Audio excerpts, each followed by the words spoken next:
ఈరోజు వికారాబాద్ జిల్లా భారతీయ జనతా పార్టీ కార్యాలయంలో నిర్వహిస్తున్న ప్రెస్ మీట్కి వచ్చినటువంటి పాత్రికేయ మిత్రులందరికీ కూడా నమస్కారం. అయితే ఈరోజు ప్రెస్ మీట్ యొక్క ముఖ్యమైన ఉద్దేశం ఏంటంటే, మన జిల్లాలో వికారాబాద్ జిల్లాలో కాంగ్రెస్ పార్టీ జాతీయ నాయకురాలు మరి తెలంగాణ రాష్ట్ర ఇన్ఛార్జిగా ఉన్నటువంటి మీనాక్షి నటరాజన్ గారు వారు పర్యటన చేస్తున్నారు.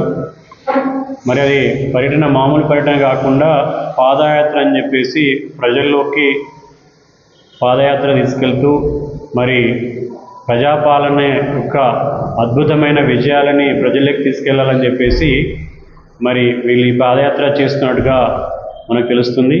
ముందుగా మీనాక్షి నటరాజన్ గారికి భారతీయ జనతా పార్టీ వికారాబాద్ జిల్లా అధ్యక్షుడిగా వారి పాదయాత్ర సఫలీకృతం కావాలి అని చెప్పి నేను కోరుకుంటున్నాను.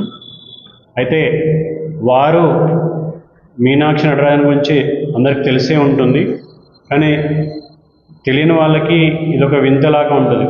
ఎందుకంటే ఒక తెలంగాణ రాష్ట్రంలో కాంగ్రెస్ ప్రభుత్వానికి మరి ముఖ్యమంత్రి ఉన్నారు, మరి మంత్రులు ఉన్నారు. ఈ ప్రాంతం నుంచి వికారాబాద్ నుంచి కాంగ్రెస్ పార్టీకి 3 ఎమ్మెల్యేలు ఉన్నారు. మరి కాంగ్రెస్ పార్టీ శాసనసభ స్పీకర్ కూడా వికారాబాద్ జిల్లా నుంచి ఉన్నారు. వీళ్ళందరూ కూడా ప్రజాపాలన యొక్క విజయాన్ని మరి ప్రజల్లోకి తీసుకెళ్లకుండా మరి ఎక్కడి నుండో ఒక మీనాక్షి నటరాజన్ గారిని పిలిపించి మరి వారి చేత పాదయాత్రను చేపట్టడము ఏంటనే ఒక వింత ప్రశ్న ఈరోజు ప్రజల్లో ఉంది, తెలిసిన వాళ్ళలో ఉంది.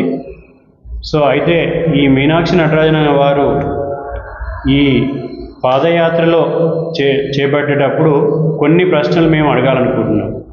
ముఖ్యంగా వారిని మేమేం ప్రశ్నిస్తున్నామంటే, అసలు పాదయాత్ర యొక్క అంశాలు ఏంటి, మీరు ఏమైనా స్పష్టంగా వివరించారా? ఈ పాదయాత్ర ఏ విషయాలపైన మీరు చేస్తున్నారు అనేది స్పష్టత లేదు. ఆ స్పష్టత ఇవ్వాలని మేము కోరుకుంటున్నాము. ఇంకోటి, ముఖ్యమంత్రి గారు వికారాబాద్ జిల్లా నుండి ఉన్నప్పుడు మరి నేతృత్వం వహిస్తున్నప్పుడు పాదయాత్రని మరి ముఖ్యమంత్రి గారు కాకుండా మీరెందుకు చేస్తున్నారు? సో దీంట్లో ఏమైనా వేరే అర్థం ఉందా? తర్వాత ఈ టూరిస్ట్ కేంద్రంగా ఉన్నటువంటి అనంతగిరి క్షేత్రాన్ని అభివృద్ధి చేయడానికి మరి ముఖ్యమంత్రి గారు నేతృత్వం వహిస్తున్న ఈ జిల్లాలో ఇంతవరకు ఎలాంటి అభివృద్ధి కూడా చేయలేదు. మరి మీరు ఈ పాదయాత్రలో ప్రజలకు ఏమైనా సమాధానం చెప్తారా? తర్వాత ఈ జిల్లా నుండి మరి స్పీకర్ గారు నేతృత్వం వహిస్తున్నారు. మరి హైదరాబాద్ నుంచి మన్నెగూడ వరకు, తర్వాత హైదరాబాద్ నుంచి తాండూరు వరకు మరి డబుల్ రోడ్ అయితే ఉందో అది చాలా అధ్వానంగా ఉంది. మరి దాన్ని 4 లేన్ రోడ్ చేస్తామని చెప్పేసి ఎన్నో సంవత్సరాల నుంచి చెప్తున్నా కూడా ఈ ప్రభుత్వం వచ్చి ఇప్పటికీ దాదాపు 18 నెలలు అవుతుంది, అయినా కూడా ఆ ప్రాజెక్టు ఇంకా ముందుకు వెళ్ళట్లేదు. మరి ఈ పాదయాత్ర సందర్భంగా వారు ఏమైనా దీనిపైన వివరణ ఇస్తారని చెప్పేసి మేము అడుగుతున్నాము.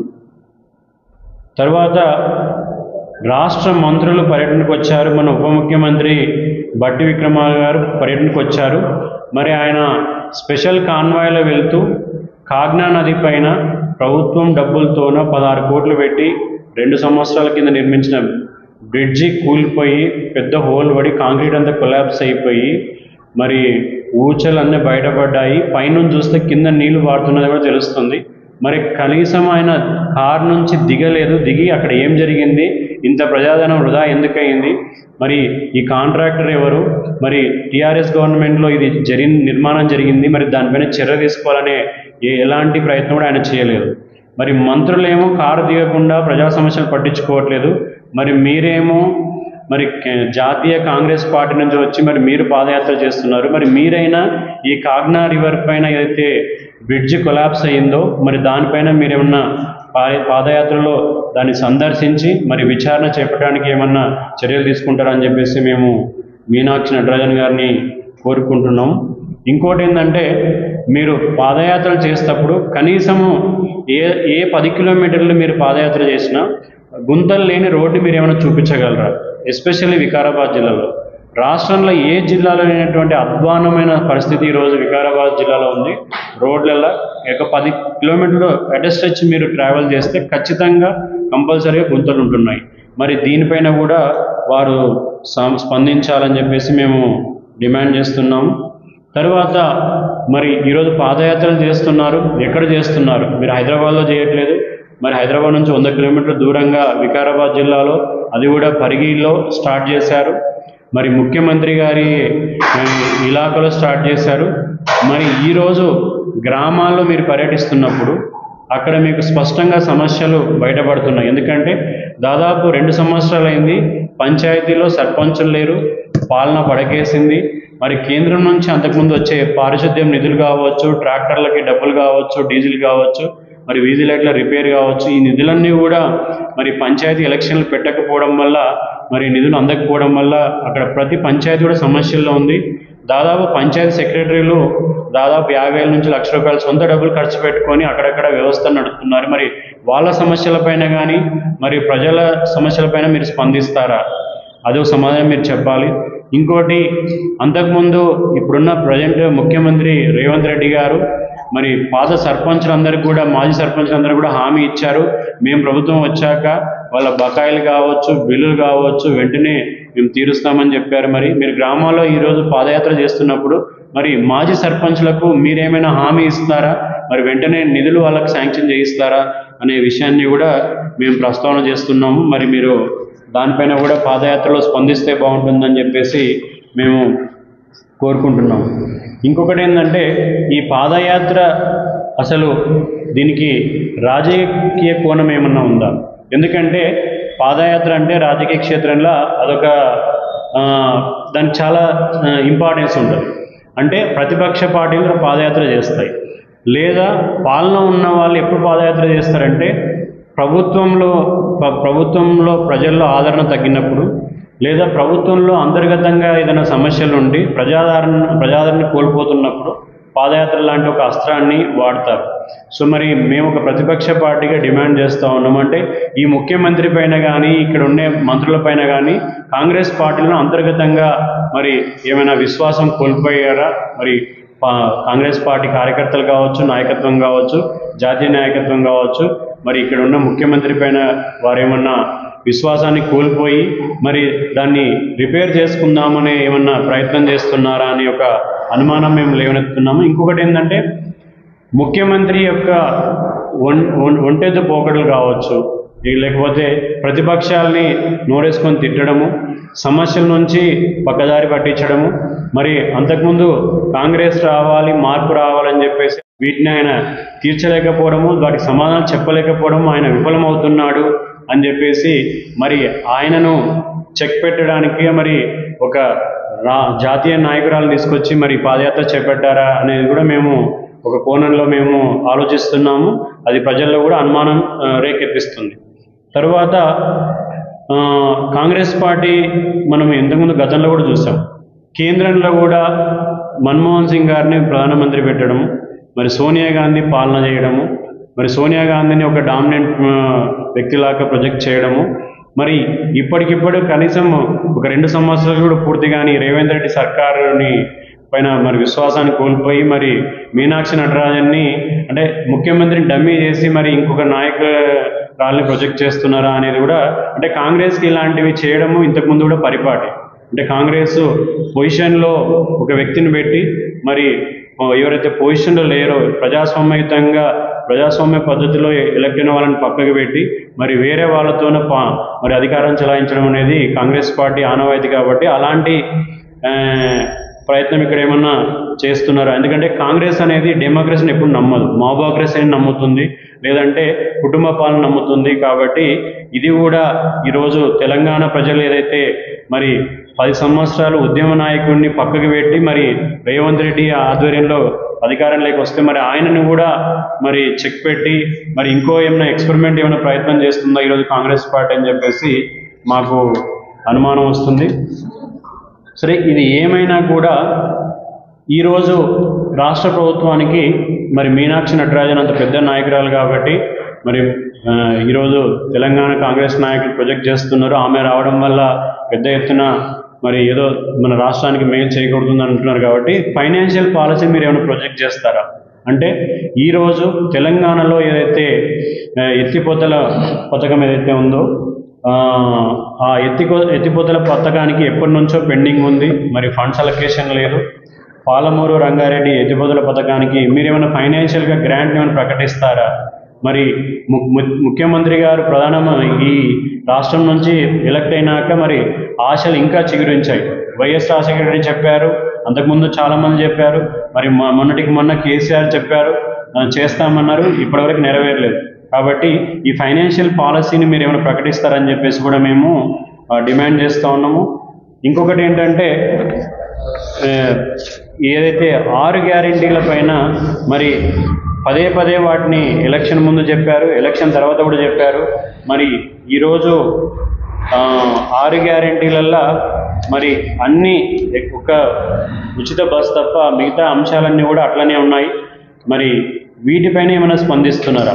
అంటే ఈ మహిళలకి 2500 అయితే మహాలక్ష్మి పథకం పైన మరి మీరు ఏమైనా ప్రకటన, ఒక మహిళగా మీరు ప్రకటన చేస్తూ ఉన్నారు. మరి గ్రామీణ ప్రజల సమస్యలు తెలుసుకొని చాలా కుటుంబాల్లో మరి భర్తకి చాలన జీతాలు ఉండడము, మరి మహిళలు ఇంటి దగ్గర ఉంటూ వాళ్ళకి ఉపాధి లేకపోవడము, మరి రియల్ ఎస్టేట్ అని చెప్పేసి చుట్టుపక్కల ఈవెన్ పట్టణాల్లో కూడా ఈరోజు కూలికి పోయి వ్యవసాయ కూలీలు కూడా ఈరోజు నిరుద్యోగులుగా మిగిలిపోయే పరిస్థితి అయింది. రియల్ ఎస్టేట్ డౌన్ కావడం వల్ల యువత కూడా ఎవరైతే దానిపైన ఆధారపడారో వాళ్ళకి భవిష్యత్తు లేదు. మరి నిరుద్యోగులకి మేము డిగ్రీ పాస్ అయినటువంటి విద్యావంతులకి మరి నిరుద్యోగ భృతి ఇస్తామన్నారు. మరి దానిపైన ఏమైనా మీరు ప్రకటన చేస్తారా? మరి మీరు పాదయాత్ర యొక్క ఉద్దేశం ఏంటి అని చెప్పేసి మేము డిమాండ్ చేస్తూ ఉన్నాము. ఇంకోటి, మొన్నటికి మొన్న బీసీ 42% కరీంనగర్ డిక్లరేషన్ని మేము ఇంప్లిమెంట్ చేస్తున్నామని చెప్పేసి క్యాబినెట్ నిర్ణయం చేయడం జరిగింది. మరి 42% రేవంత్ రెడ్డి తీసుకొచ్చాడు. ఇంకా 2 నెలల ఎలక్షన్లు అవుతాయని చెప్పేసి మరి ఈరోజు ప్రతిపక్ష పార్టీలను కూడా ఆశల్లో పెట్టి మరి ప్రతిపక్ష పార్టీలు కూడా ఎలక్షన్లకు సిద్ధమయ్యాయి. బీఆర్ఎస్ కావచ్చు, బీజేపీ కావచ్చు.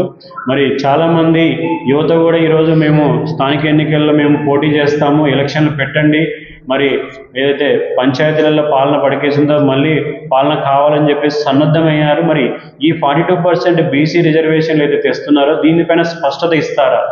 మీరు 42% రిజర్వేషన్లు ఏవైతే బీసీలకే ఇస్తాము, ఇవి ముస్లిం రిజర్వేషన్లు కావని మరి మీరేమైనా స్పష్టంగా చెప్పగలరా? ఎందుకంటే కాంగ్రెస్ పార్టీ ఏదైనా ఒక రిజర్వేషన్ తెచ్చిందంటే దాని వెనుకల ఖచ్చితంగా ఒక ఉద్దేశం ఉంటుంది. ఆ ఉద్దేశం ఎప్పుడు కూడా 100కి 100 సార్లు ముస్లింలకి మేలు చేసే ఉద్దేశమే ఉంటుందని చెప్పేసి గతంలో 4% ముస్లిం రిజర్వేషన్ ఎవరైతే వైఎస్ రాజశేఖర రెడ్డి తెచ్చారో అప్పుడే ఫస్ట్ మొట్టమొదటిసారిగా మన రాజ్యాంగ వ్యవస్థలో మరి రాజ్యాంగము మతపరమైన రాజ్యాంగం లేదు ఈ దేశంలో, అయినా కూడా బాహాటంగా 4% రిజర్వేషన్లు ఇచ్చి మరి ఇప్పటివరకు వాడిని కంటిన్యూ చేస్తున్న ఘనత ఎప్పుడైతే స్టార్ట్ అయిందో అది కేవలం కాంగ్రెస్ ప్రభుత్వంలో స్టార్ట్ అయింది, వైఎస్ రాజశేఖర రెడ్డి హయాంలో స్టార్ట్ అయింది. కాబట్టి మళ్ళీ ఇప్పుడు కొత్తగా రిజర్వేషన్ల ఇష్యూ బయటకు తెచ్చారంటే మరి అది బీసీల పేరు మీద తెచ్చినా ఇంకోరి పేరు మీద తెచ్చినా మరి ఉద్దేశం మాత్రము ఎక్కడ కూడా మైనారిటీలకి మేలు చేయాలి, ముస్లింలకు మేలు చేయాలనే ఉద్దేశమే ఉంటుందనేది స్పష్టంగా ప్రజల యొక్క అనుమానము. తర్వాత భారతీయ జనతా పార్టీ ఇదే స్పష్టంగా ప్రశ్నిస్తుంది. మరి దీనిపైన కూడా మీనాక్షి నటరాజన్ గారు మాట్లాడితే బాగుంటుంది. ఇది మత రిజర్వేషన్ కాదు, కేవలం 42%లో ఒక్క ముస్లిం కూడా ఉండరు, బీసీలే ఉంటారు. బీసీలు అంటే కురువ కావచ్చు, యాదవ్ కావచ్చు, ముదిరాజు కావచ్చు, చాకలి కావచ్చు, మంగలి కావచ్చు, సబ్బండ వర్గాలు కావచ్చు, వీళ్ళే ఉంటారు. మరి ఎప్పుడైతే ఈ నిజాం పాలకులు అయితే ఉన్నారో మొఘల్ నుంచి వచ్చిన సంతతి ఉందో మరి వాళ్ళందరూ కాదు అని చెప్పేసి మరి మీనాక్షి నటరాజన్ గారు ప్రజలకి ఏమన్నా చెప్పగలరా, హామీ ఇవ్వగలరా అని చెప్పేసి మేము కోరుతున్నాము. ఇంకోటి ఏంటంటే స్పష్టంగా మేము అడుగుతుంది అంటే రోడ్ల పైన మరి ఈరోజు విద్యార్థులు కావచ్చు, మరి గర్భిణీ స్త్రీలు కావచ్చు, అంబులెన్స్లో వెళ్ళే వాళ్ళు కావచ్చు, మరి మీలాంటి పత్రికే మిత్రులు రోజు ప్రయాణిస్తుంటారు. మీరు ఇక్కడ ప్రోగ్రామ్ ఉందంటే అక్కడ పరిగెడతారు, ఇక్కడ ప్రోగ్రామ్ ఇక్కడ పరిగెడతారు. మరి ఆ రోడ్ల పైన మరి రోడ్లు గుంతలు ఉంటే మరి ఆ గుంతల్లో పడి లేసి కాలు విరగొట్టుకునే పరిస్థితి ఉంది. మరి వీళ్ళందరికీ ఆమె కనీసం ఈ రోడ్ల అంశం పైన మరి ఈరోజు స్పందిస్తే కూడా ఆమె పాదయాత్రకి కనీసం న్యాయం చేసిన వాళ్ళని చెప్పేసి మేము డిమాండ్ చేస్తూ ఉన్నాం. ఇంతవరకు 2 లక్షల ఉద్యోగాల హామీ అయింది, అది కాలేదు. ఇంకోటి కాంగ్రెస్ పార్టీ వచ్చిందంటే గ్యాస్ సిలిండర్ల కోసం లైన్లు నిలబడము, లేకపోతే ఎరువుల కోసం లైన్లు నిలబడడం అనేది ఎప్పుడైనా జరుగుతూ ఉంటుంది. మనం కాంగ్రెస్ పాలనలో ఒకప్పుడు చూసాం. మరి ఈరోజు మొన్నటి వరకు రాష్ట్రంలో బీజేపీ పార్టీ పాలన లేదు. మరి 10 ఏళ్ళ కేసీఆర్ పాలనలో కేసీఆర్ కూడా కేంద్రంతో విరోధంగా ఉన్నాడు, సఖ్యత లేదు. అయినా కూడా ఏ రోజు కూడా ఈ యూరియాకి కానీ ఎరువుల కొరత రాలేదు. మరి కాంగ్రెస్ వచ్చిన వెంటనే ఇది ఎందుకు వచ్చింది? మరి ఇప్పుడు లైన్లలో మరి రైతులు ఎందుకు పడిగాపులు కాయాల్సి వస్తుందంటే, కాంగ్రెస్ ఎప్పుడు కూడా బ్లాక్ మార్కెట్ని ఎంకరేజ్ చేస్తూ ఉంటుంది. మరి రైతులకు అంటే ఒక స్పష్టమైన పాలన, ప్రజాహితమైన పాలన, అంటే అకౌంటబుల్ పాలన, అధికారుల చేతిలో పాలన ఉంచాలని ఎప్పుడు కూడా కాంగ్రెస్ పార్టీ కోరుకోదు. ఎప్పుడు కూడా దళారులను పెట్టడము, రాజకీయ నాయకుల చుట్టూ వ్యవస్థను తిప్పడము, మరి వచ్చిన ఈ అయితే యూరియా కావచ్చు, ఎరువులు కావచ్చు, బ్లాక్ మార్కెట్కి డైవర్ట్ చేయడము, ఇలాంటివి చేసి ఏం చేస్తుందంటే సమస్యను సృష్టిస్తూ ఉంది. మరి ఈరోజు రైతుల సమస్యలపైన, ఎరువుల సమస్యలపైన కూడా మీనాక్షి నటరాజన్ గారు సమాధానం చెప్పాలి. ఇలా చాలా విషయాలు మరి మేము ఏం కోరుకుంటున్నామంటే, మీరు ప్రజాపాలనలో 6 గ్యారెంటీలలో ఒక్కటి కూడా నెరవేర్చకుండా, మరి 420 హామీలు ఏం నెరవేర్చకుండా ప్రజల్లోకి పాదయాత్ర అని చెప్పేసి వెళ్ళడం అనేది మరి చాలా హాస్యాస్పదంగా ఉంది. మరి చేయాలని చెప్పేసి మేము ప్రజలను డిమాండ్ చేస్తా ఉన్నాం. ఫస్ట్ మీరు ప్రశ్నించండి. 6 గ్యారెంటీలు 425 హామీలు నెరవేర్చినాకనే ప్రజల్లోకి మీరు రావాలి, మరి పల్లెల్లోకి అడుగు పెట్టాలని చెప్పేసి ప్రజలందరూ ఈరోజు మహిళలు కావచ్చు, యువత కావచ్చు, మరి మాజీ సర్పంచులు కావచ్చు, మరి సబ్బండ వర్గాలు ఎవరైతే వాళ్ళైతే మరి ఆశలు పెట్టుకున్నారో, ఓట్లు వేశారో, వాళ్ళందరూ కూడా ఈరోజు మరి ఈ పాదయాత్రని లో మీనాక్షి నటరాజన్ ప్రశ్నించాలి, కాంగ్రెస్ నాయకులను అడ్డుకోవాలని చెప్పేసి మేము పిలుపునిస్తున్నాం. నటరాజన్ గారు ఒక పాదయాత్ర నిర్వహిస్తున్నది అధికార పార్టీ కాబట్టి వాళ్ళు చేసినటువంటి పనులను ప్రజలకి తీసుకెళ్తున్నారా, లేదా వాళ్ళ పార్టీలో ఉన్నటువంటి అంతర్గత కుమ్ములాటలను ఏవైతే ఉన్నాయో వాటిని ప్రదర్శిస్తున్నారా, లేకుంటే వాటిని బయటికి రాకుండా పొలిటికల్ యాంగిల్లో వాళ్ళు పాదయాత్ర చేస్తున్నారు? మామూలుగా అయితే మనము ఒక కేంద్రం నుంచి రాష్ట్రానికి ఇన్ఛార్జ్ ఉన్నటువంటి వ్యక్తి, పార్టీ అంతర్గత విషయాలు, అది అఫీషియల్ పోస్ట్ కాదు, అది పార్టీ పోస్టు. ఆ పార్టీ పోస్ట్ ఉన్నటువంటి వ్యక్తి తాను లీడ్ చేయడం అనే దాంట్లో కొంత అనుమానం అనేటువంటిది వస్తున్నది. ఇది పార్టీ అంతర్గత వాళ్ళ యొక్క ఇబ్బందులను అనేటువంటిది మనకు స్పష్టంగా మనకు తెలుస్తుంది. ముఖ్యంగా ఏంటంటే వాళ్ళు చెప్పుకున్నటువంటిది ఏంటంటే, రాబోయే స్థానిక సంస్థల ఎన్నికల్లో మేము ఈ పాదయాత్రను ముందుకు తీసుకుపోతున్నాం అనేటువంటి మాట చెప్తున్నా కూడా అసలు వాళ్ళు ఎలక్షన్లు పెట్టే ఉద్దేశంలో ఉన్నారా లేరా? 42% బీసీలకు రిజర్వేషన్ ప్రకటించినప్పుడు ఆ రోజు చెప్పలే, కేంద్రం అనుమతిస్తేనే నేను ఇస్తాను, ఎక్కడ చెప్పలే. కానీ ఈరోజు ఏమంటున్నారు? మొన్న రీసెంట్గా రేవంత్ రెడ్డి గారు ఏమంటున్నారు? నేను అన్ని విధాలుగా చేస్తున్నా కానీ కేంద్రం ఒప్పుకోవట్లేదని అంటున్నాను. మరి దానికి కారణం ఏంది? నువ్వు ఏ విధంగా హామీ ఇవ్వగలిగినావు, ఏ విధంగా నువ్వు ప్రజలకు చెప్పినావు? రెండవది, మా అధ్యక్షుల వారు చెప్పినట్టు దీంట్లో మీరు మనకు మామూలుగా ఉద్యోగాల్లో అక్కడ ఇక్కడ అయితే ఏ గ్రూప్కి ఎన్ని అనేటువంటిది ముస్లింలకు 4% కావచ్చు, బీసీఏ బీసీడి అని వర్గీకరణ ఉంది, ఆ పోస్టులు అనేటివి మనకు అక్కడ వస్తాయి. కానీ పొలిటికల్లో ఏముంటుంది? బీసీ కేటగిరీలకి ముస్లింలు వచ్చినప్పుడు వాళ్ళు కూడా నిలబడొద్దని ఏం లేదు, ఎవరైనా నిలబడవచ్చు. బీసీ క్యాడర్లో ఉన్నటువంటి వారు ఈ కులస్తులు ఈ పోస్టులు నిలవడానికి ఎక్కడ లేదు కదా. ఈ బీసీ రిజర్వేషన్లో ముస్లింలకు కూడా హక్కు వచ్చింది. మొత్తం ఉన్న పోస్టులన్నీ కూడా ముస్లింలకు ఇచ్చినా ఆశ్చర్యపోవాల్సినటువంటి అవసరం లేదు. ముఖ్యంగా మున్సిపాలిటీల్లో రేపు రాబోయే గ్రేటర్ హైదరాబాద్ ఎలక్షన్ల లోపల బీసీలకు భారీ ఎత్తున అన్యాయం జరుగుతుంది అనేటువంటి మాట వాస్తవం. దీన్ని ప్రజలందరూ కూడా గ్రహించాలి. లేకపోతే ఇక్కడ ఉన్నటువంటి మున్సిపాలిటీలో కానీ వారికి ఉన్నటువంటి జనసంఖ్య ఆధారంగా వాళ్ళన్నీ ఓటింగ్లు చేసుకొని బీసీ రిజర్వేషన్ ఎక్కడెక్కడ అవుతుంటుందో అక్కడక్కడ వాళ్ళు ప్రజాప్రతినిధులు కావడానికి ఒక అవకాశాన్ని కాంగ్రెస్ పార్టీ అనేటువంటిది ముందుకు తీసుకెళ్తున్నది.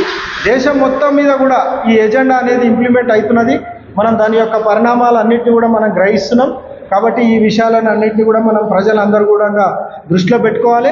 రెండవది, రేవంత్ రెడ్డి చేసినటువంటి మా అధ్యక్షులు చెప్పినట్టు 6 గ్యారెంటీలు ఎక్కడ అమలు కాకపోయినా కూడా ఈరోజు అన్నీ అమలైనట్టు, మేము స్వచ్ఛమైన పాలన ఇస్తున్నట్టు, దానికన్నా మించిన పాలన లేదన్నట్టు వాళ్ళు ఒక విధంగా చెప్పుకుంటుంటే, టీఆర్ఎస్ వాళ్ళేమో మా పరిపాలన బాగున్నది, ప్రజలందరూ మా వైపు చూస్తున్నారు అనేటువంటి ఒక అబద్ధ ప్రచారాన్ని కూడా వాళ్ళు కూడా ముందుకు తీసుకెళ్తున్నారు. కాబట్టి ప్రజలందరూ అప్రమత్తతతో ఉండాలి. ఎలక్షన్లు వచ్చినాయి, అన్ని పార్టీలు కూడా మీ ముందుకు వస్తాయి. ఈ పార్టీలు 10 సంవత్సరాలు చేసినటువంటి కేసీఆర్ కానీ, ఇప్పుడు పరిపాలిస్తున్నటువంటి రేవంత్ రెడ్డి కానీ, వీళ్ళు ప్రజలలో స్పష్టంగా వాళ్ళు చేసినటువంటి పనులు అనేటువంటివి ప్రజా వ్యతిరేక పాలన చేసిరు తప్ప ప్రజారంజక పాలన చేయలేదు. కాబట్టి ప్రజలందరూ కూడా ఈ విషయాలను గమనించాలి. ముఖ్యంగా ఈ వికారాబాద్ జిల్లాలో ముఖ్యమంత్రి ఉన్నారు, ఒక స్పీకర్ ఉన్నారు, మళ్ళా కొంతమంది మంత్రులు కావాలని కోరుకుంటున్నట్టున్నారు. మరి ఇవన్నీ జరిగినా కూడా వికారాబాద్ జిల్లా ప్రజలకు ఒరిగింది ఏమిటిదో ఒక్కసారి మనం అందరం కూడా ఆలోచించాల్సినటువంటి అవసరం ఉంది. మా అధ్యక్షుల వారు చెప్పారు, ఎక్కడ వెళ్ళినా మీరు ఎక్కడ తిరిగినా రోడ్లన్నీ డ్యామేజ్ ఉన్నాయని చెప్తున్నారు. అయితే ఇప్పుడు మన్నెగూడ నుంచి మన కర్ణాటక బార్డర్ వరకు రాయచూరు వరకు ఉన్నటువంటి ఏదైతే అంగడి రాయచూరు వరకు రోడ్డు ఉందో అది మాత్రం చాలా క్లియర్గా ఉంటుంది. కారణం అది నేషనల్ హైవే కాబట్టి. అలాగే ఊర్లలో అంతర్గత రోడ్లు సీసీ రోడ్లు అయినాయి. కారణం అది కూడా సెంట్రల్ గవర్నమెంట్ ఫండ్స్ మన ప్రధానమంత్రి నుంచి వచ్చినప్పుడు. అది కాకుండా 3వ రోడ్లు ఏంటంటే ప్రధానమంత్రి సడక్ యోజన కింద కొన్ని రోడ్లు ఉన్నాయి.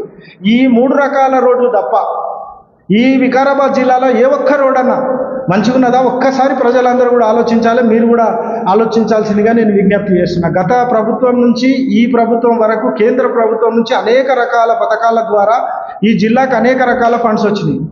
మనకున్నటువంటి ఏకైక ఆధారము ఇక్కడ ఉన్నటువంటి అనంతగిరిని పర్యాటక అభివృద్ధి చేయాలని చెప్పేసి అప్పుడున్నటువంటి పర్యాటక శాఖ మంత్రిగా కేంద్ర మంత్రి వర్యులు కిషన్ రెడ్డి గారు 100 కోట్లు శాంక్షన్ చేసిన మాట మీ అందరికీ తెలుసు. కానీ ఈ రోజటి వరకు కూడా ఆ ఫండ్స్ను వాడుకోకుండా, దానికి సరి అయిన డిపిఆర్లు ఇవ్వకుండా, ఇంకా కూడా ఆ ఫండ్స్ రాకుండా వీళ్ళు దాని మీద కాన్సన్ట్రేషన్ చేయకుండా ఈ జరగాల్సిన అభివృద్ధిని కుంటుపడే విధంగా వాళ్ళు చూస్తున్నారు. రెండవది, ఇక్కడికి ఒక సెంట్రల్ సిలబస్ సంబంధించినటువంటి ఒక స్కూలు, అలాగే ఒక ఆయుష్ సెంటరు, ఇవన్నీ కూడా గతంలోనే శాంక్షన్ అయి ఉన్నాయి. వాటి పట్ల మీరు పాదయాత్ర చేస్తున్నారు కదా, ఈ వచ్చినటువంటి వాటిని వాడుకునే స్థితిలో ఈరోజు కాంగ్రెస్ ప్రభుత్వం ఉందా? ఇక్కడ ఉన్నటువంటి పాలకులు దాని గురించి ఆలోచిస్తున్నారా? ఇంకా కూడా కేంద్ర మంత్రివర్యులు నితిన్ గడ్కరీ గారు అనేక రకాలైనటువంటి రోడ్లను జాతీయ రహదారులుగా గుర్తించడానికి సిద్ధంగా ఉన్నారు. మీరు ఇప్పటి వరకు ప్రపోజల్స్ పంపించిర్రా? ఇట్లాంటి అనేక రకాలైనటువంటి కార్యక్రమాలు కేంద్ర ప్రభుత్వం ద్వారా ఇక్కడికి అనేక నిధులు వికారాబాద్ జిల్లాకు వచ్చినాయి. వాటిని వాడుకోవాలి. మళ్ళా హైదరాబాద్ రోడ్ అని మా అధ్యక్షుల వారు చెప్పారు. పుట్టుకుని ఏమంటారంటే అది హైదరాబాద్ రోడ్ మాకు సంబంధం లేదు, అది నేషనల్ హైవే కిందకి డిక్లేర్ అయింది, వాళ్ళే చేయట్లేదని అంటారు. మీరు ఎప్పుడైనా ప్రశ్నించినప్పుడు వాళ్ళు అనే అవకాశం ఉంది. కానీ ఈ రోజటి వరకు మీ భూమి క్లియరెన్స్ ఇచ్చిర్రా? భూమి సేకరణ జరిగిందా? ఆ చెట్ల పంచాయతీ ఏదో దాన్ని తెంపేసిరా?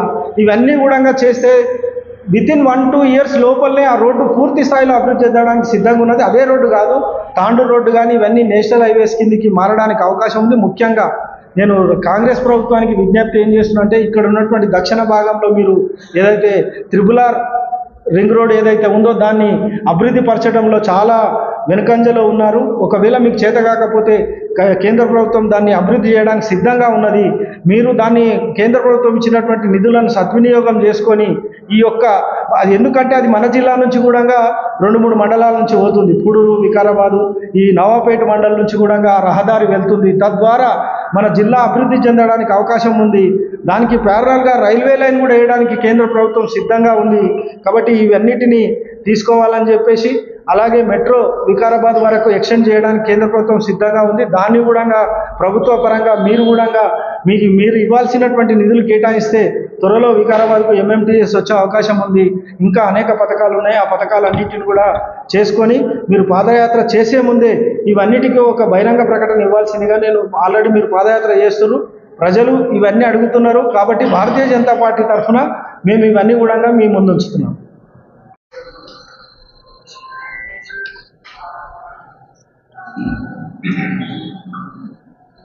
తెలంగాణ రాష్ట్ర కాంగ్రెస్ ఇన్ఛార్జ్ మీనాక్షి నటరాజన్ వికారాబాద్ జిల్లా పర్యటనకు నిన్న వచ్చిన సందర్భంగా గౌరవ బీజేపీ పార్టీ వికారాబాద్ జిల్లా అధ్యక్షులు రాజశేఖర రెడ్డి గారి ఆధ్వర్యంలో ఈరోజు ప్రెస్ మీట్ నిర్వహించడం జరిగింది.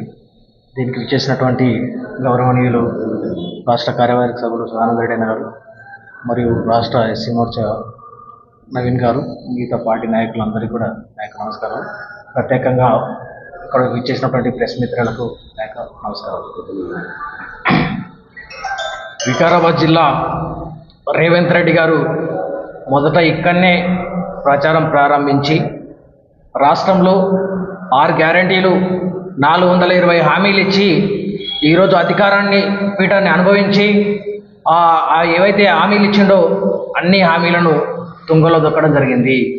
ఇచ్చిన హామీలకు ఎక్కడ నీకు మాట లేక ఈరోజు నీకు ప్రజలకు వెళ్ళే ముఖం లేక ముఖం చాటేసిన నువ్వు అధికార పక్షంలో ఉన్నటువంటి నాయకులు కొంతమందిని పంపించి రాష్ట్రంలో ఉన్నటువంటి ఇన్ఛార్జి గారు రాష్ట్రంలో మీ అంతర్గతంగా మీ పార్టీని సమన్వయం చేసిన మీరు ఈరోజు ప్రజల్లోకి ప్రజాస్వామ్యయుతంగా గెలిచిన వాళ్ళని పక్కన పెట్టి అప్రజాస్వామికంగా తిరగడం నిజంగా ఈ ప్రజాస్వామ్యానికి ఈరోజు నిజంగా చాలా దుర్దినం.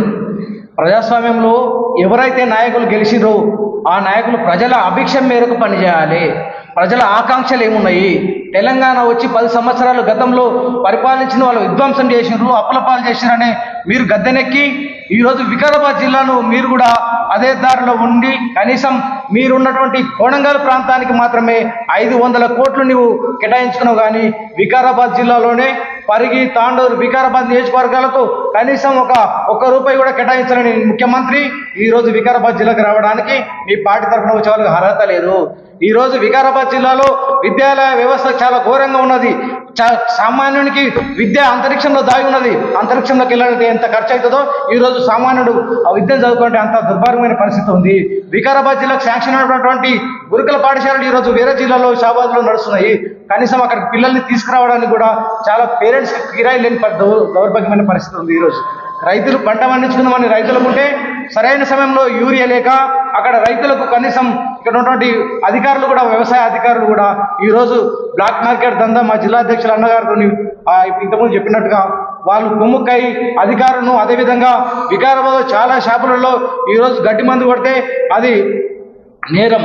ఆ రకంగా ప్రతి షాపులలో కూడా ఈరోజు అక్రమమైనటువంటి పత్తి విత్తనాలు, చాలా నకిలీ విత్తనాలు ఈరోజు ప్రజలు నష్టపోతున్నారు. వీటిపైన అజమాయిషి లేకుండా నీవు ఇచ్చిన హామీలు 6 గ్యారెంటీలు 420 హామీలు అమలుపరచకుండా వికారాబాద్ జిల్లాకు పాలమూరు రంగారెడ్డి ద్వారా నీళ్ళు ఇస్తామని గత ప్రభుత్వం చెప్పింది. ఈ ప్రభుత్వం వచ్చినాక మీరు తట్టని మట్టి దూవినరా? గత ప్రభుత్వంలో మీ కాంగ్రెస్ ప్రభుత్వం ఉన్నప్పుడు ఇక్కడనే చెవేల దగ్గర మీరు చెవేల ప్రాజెక్టు అని మీరు చెప్పిండ్రు, చెవేల ప్రాణహిత అని చెప్పి అది గంగలు కలిసిపోయింది.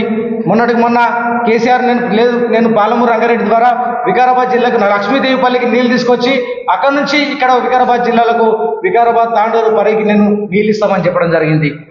మొన్న రామ్మోహన్ రెడ్డి గారు కూడా ఎన్నో వికారాబాద్ జిల్లాకు కాంగ్రెస్ పార్టీ అధ్యక్షులు ఆయన ఎంతసేపు బీజేపీ పార్టీ నాయకులను ఇక్కడ కూడూరు ఉన్నటువంటి రాఘవేందర్ను, మల్లేష్ను నువ్వు జైల్లోకి పంపుతున్నావు, కక్షపూరితంగా నువ్వు కక్ష తెచ్చుకుంటున్నావు. కానీ ఈరోజు నీ జిల్లాకు సంబంధించినటువంటి నీ పరిగి నియోజకవర్గానికి ఏ విధమైన నిధులు తీసుకురావట్లేదు. ఎందుకు? మంత్రి పదవి వస్తుందేమో అని ముఖ్యమంత్రికి ఎక్కడ ఆటం మాట్లాడితే, ప్రజల కోసం మాట్లాడితే నేను ఎక్కడ వ్యతిరేకమవుతానని చెప్పి ఎంతసేపు సీఎంకు వాళ్ళంతా భజన చేస్తున్నారు. ఈ రకంగా కొంతమంది పార్టీ మారి ఈరోజు నిన్ననే కోర్టు తీర్పు 3 నెలల్లో నిన్న అర్జెంటుగా స్పీకర్ గారు మీ పరిధిలో ఉన్నది, ఖచ్చితంగా వాళ్ళపైన అనర్హత ప్రకటించాలని స్పీకర్ గారు చెప్పారు. ఇప్పటివరకు స్పీకర్ గారు దానిపైన స్పందించలేదు. అంటే మీరు ప్రజాస్వామ్యంలో గెలిచి ప్రజల ఓట్లతో గెలిచినా మీకు ప్రజల అభిష్టం మేరకు నడుచుకోవాల్సినటువంటి దౌర్భాగ్యమైనటువంటి పరిస్థితి ఉంది. ఈరోజు మీరు ఓన్లీ నేషనల్ హైవే మీద నడవడం అంటే ఇదేం పద్ధతి? నువ్వు గ్రామాల్లోకి రాండి, గ్రామాల్లో వచ్చేటువంటి రోడ్లు దుర్మార్గంగా ఉన్నాయి. తాండ్రుకి వెళ్ళండి, ఫస్ట్ తాండ్రుకి ఇక్కడ నుంచి వికారాబాద్ జిల్లా కేంద్రం వికారాబాద్ రావాలి కదా. వికారాబాద్ రాకుండా వికారాబాద్ జిల్లాకి ఎట్లా వస్తారు? అంటే మీరు ఏం ప్రకటించుకుంటున్నారు? కోడంగల్లే వికారాబాద్ జిల్లా కేంద్రమా? కోడంగల్లేనా మీది? కాబట్టి ఈ రకంగా సీఎం గారు కూడా వికారాబాద్ జిల్లా పైన మీరు సబతి ప్రేమ చూపిస్తున్నారు. అర్జెంటుగా మీరు వికారాబాద్ను గతంలో ఉన్నటువంటి సీఎంలు ఏ విధంగా వాళ్ళ నియోజకవర్గాలు వాళ్ళ జిల్లాలు అభివృద్ధి చేసుకున్నారు? సిద్దిపేట ఎట్లుంది, సిరిసిల్ల ఎట్లుంది, గజ్వేల్ ఎట్లుంది, వికారాబాద్ ఎట్లుంది? వికారంగా తయారైంది కదా. మోమిన్పేట నుంచి శంకర్పల్లి వరకు రోడ్ ఎట్లుంది? కనీసం రైతులు 3 పంటలు పండించుకోవాలని దౌర్భాగ్యమైన పరిస్థితి ఉంది. ఆ ఎర్రమట్టి వచ్చి ఆ పంటల పైన పడితే పంట తినలేని పరిస్థితి ఉంది. పువ్వులు పండించుకునే వాళ్ళు ఇక్కడ నుంచి రైతులకు వాళ్ళకి ఎన్నో రకాలుగా ఉద్యానవన పంటలు పండించుకునే వాళ్ళు దుర్మార్గంగా ఈరోజు పంట క్రాప్ హార్డే ఇచ్చుకోవడం జరిగింది. కాబట్టి ఈ రకంగా ప్రజలు ఏ రకంగా అయితే వాళ్ళ ఆకాంక్ష ఉందో, తెలంగాణ వస్తే మాకు నీళ్ళు వస్తాయి, నిధులు వస్తాయి, నియామకాలు దొరుకుతాయి అనుకున్నాం. ఎక్కడ మాకు నిధులు రావట్లేదు. కనీసం 500 కోట్లు నువ్వు కోడంగల్ కేటాయించుకుంటే 100 కనీసం పెట్టచ్చు కదా. వికారాబాద్కు ఒక 100, పరిగికి ఒక 100, తాండ్రుకి ఒక 100 పెట్టచ్చు కదా. అది చేయలేదు. నియామకాలు నిజంగా ఇక్కడ దౌర్భాగ్యం ఏంటంటే మేము వచ్చిన ప్రతి ఒక్క సంవత్సరంలోనే 2 లక్షల నిరుద్యోగాలు మేము ఫిలప్ చేస్తామని చెప్పారు. అప్పుడు కేంద్రం నుంచి వీళ్ళందరూ వచ్చిండ్రు, నిరుద్యోగ డిక్లరేషన్ ఎవరు వచ్చిండ్రు, ఎస్సీ డిక్లరేషన్ ఎవరు వచ్చిండ్రు, ఈ రకంగా జాతీయ నాయకులందరూ వచ్చి ఇక్కడ డిక్లరేషన్ చేసిండ్రు కదా. ఇంతకుముందు జిల్లా అధ్యక్షులు గారు చెప్పిండ్రు బీసీ రిజర్వేషన్ సంబంధించింది, అక్కడ నేను కామారెడ్డిలో డిక్లరేషన్ ఇచ్చిండ్రు. ఎస్సీ డిక్లరేషన్ ఇక్కడనే కదా చేవేళ్ళ దగ్గర ఇచ్చిండ్రు. ఇస్తానన్న దళిత బంధు 10 లక్షల నుంచి 12 లక్షలు పెంచిండ్రు.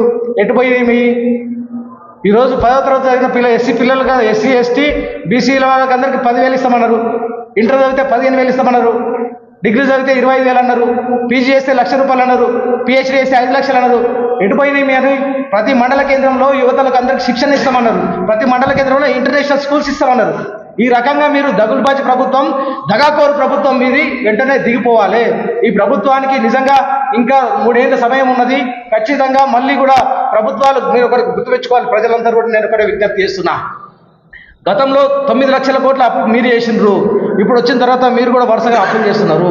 ఎప్పుడైతే కోకపేటలో భూములు అమ్మి ప్రభుత్వం ఏ విధంగా సంక్షేమ పథకాలకు ఇచ్చిందో మీరు కూడా అంతకన్నా దౌర్భాగ్యంగా మీరు ప్రభుత్వ గ్రామ పంచాయతీలను కూడా నెక్స్ట్ రాబోయే రోజుల్లో గ్రామ పంచాయతీలను కూడా కూదబెట్టి మీరు ఈ సంక్షేమ పథకాలు మీరు ఇచ్చిన హామీలను నెరవేర్చుకున్నట్లు వీటిలో కూడా విఫలమైపోయినారు. కాబట్టి ఈ రకంగా ఉంటే కాదు. ప్రభుత్వం కేంద్ర ప్రభుత్వం ఏ విధంగా అయితే రాష్ట్రంలో బీజేపీ పార్టీ, కేంద్రంలో బీజేపీ పార్టీ ఉంటేనే ఇక్కడ మన తెలంగాణ రాష్ట్రం అనేది అభివృద్ధి పథంలోకి జరుగుతుంది. కాబట్టి మనమందరం కూడా మా గౌరవ చేవేళ్ళ పార్లమెంట్ సభ్యులు నేషనల్ హైవేను త్వరితగతిన పూర్తి చేయడానికి ఎంతో శ్రమ చేస్తున్నాడు. అదేవిధంగా ఆర్ఓబీలు వికారాబాద్లో 4 ఆర్ఓబీలు, ఒకటి రామాయగూడ రోడ్, ఒకటి కోర్టు దగ్గర, ఒకటి సదాశివపేట రోడ్లో, ఒకటి అటు గేటు వనపల్లి దగ్గర. మరి నిన్ననే ఆయన మర్పల్లి దగ్గర ఆర్ఓబీ, అక్కడ ఆర్ఓబీ కాదు సెట్ కాదు, అక్కడ ఆర్యూబీ అయితే సెట్ అవుతుంది. కాబట్టి అండర్ గ్రౌండ్ బ్రిడ్జ్ అక్కడ వాళ్ళంతా టెక్నికల్ శాంక్షన్ ఇవ్వడం జరిగింది. కాబట్టి ఈ రకంగా మరి అదేవిధంగా వికారాబాద్ జిల్లాకు 77 కోట్లు సెంట్రల్ రోడ్ ఫండ్స్ నుంచి గౌరవ కొండ విశ్వేశ్వరరెడ్డి గారు కూడా నిధులు శాంక్షన్ చేయడం జరిగింది. అదేవిధంగా ఎన్ఆర్జీఎస్కు పెద్ద ఎత్తున గ్రామాలకు 12 కోట్లు వికారాబాద్ జిల్లాకు శాంక్షన్ అయింది. అందులో వికారాబాద్ నియోజకవర్గానికి సుమారుగా 6 కోట్లు కూడా నిధులు మంజూరు చేయడం జరిగింది. బోర్ల కోసం ఇస్తున్నాడు. ఇట్లా ప్రతి రకంగా వికలాంగులకు మీరు ఎంతో వికలాంగులకు ఇవ్వలేదు.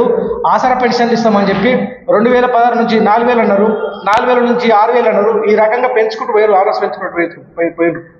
కాంగ్రెస్ ప్రభుత్వం ఒక పని చేశారు. చిరుతపులికి ఏదన్నా ఒకవేళ ఏదైనా కడవగిన దాన్ని మూతికి అంటింది అంటే మనం చిరుతపులి తీస్తే అది తీస్తారనే అందరూ అనుకోలేదు. ప్రజలంతా కూడా వాళ్ళు ఏమనుకున్నారు, అరే పాపం అని చెప్పి ప్రజలంతా కలిసి తీసింది. అది మీద పడేంత అందరూ తింటున్నది. అట్లాగే ప్రజలు కూడా ఈ ముసుగేసుకున్నటువంటి చిరుతపులు లేక కాంగ్రెస్ ప్రభుత్వం. కాబట్టి మేము ముసుగుని మేము గమనించలేము. కాబట్టి మమ్మల్ని ప్రజలందరినీ ఈరోజు తినేస్తున్నది. కాబట్టి ప్రజలకు ఇచ్చినటువంటి హామీలను మీరు ఖచ్చితంగా నెరవేర్చాలి. నటరాజన్ గారు, మీ వికారాబాద్ జిల్లాకు మీరు పర్యటన ముగించే లోపల ఖచ్చితంగా సాగునీటి ప్రాజెక్టులను, తాగునీటి ప్రాజెక్టులను, వికారాబాద్కు విద్యాకు సంబంధించినటువంటి విద్యాలయాలకు సంబంధించినటువంటి ఇక్కడ భవనాలు కూడా మీరు అందరూ కూడా ప్రభుత్వానికి నివేదిక చేయాల్సిందిగా మేము డిమాండ్ చేస్తున్నాం.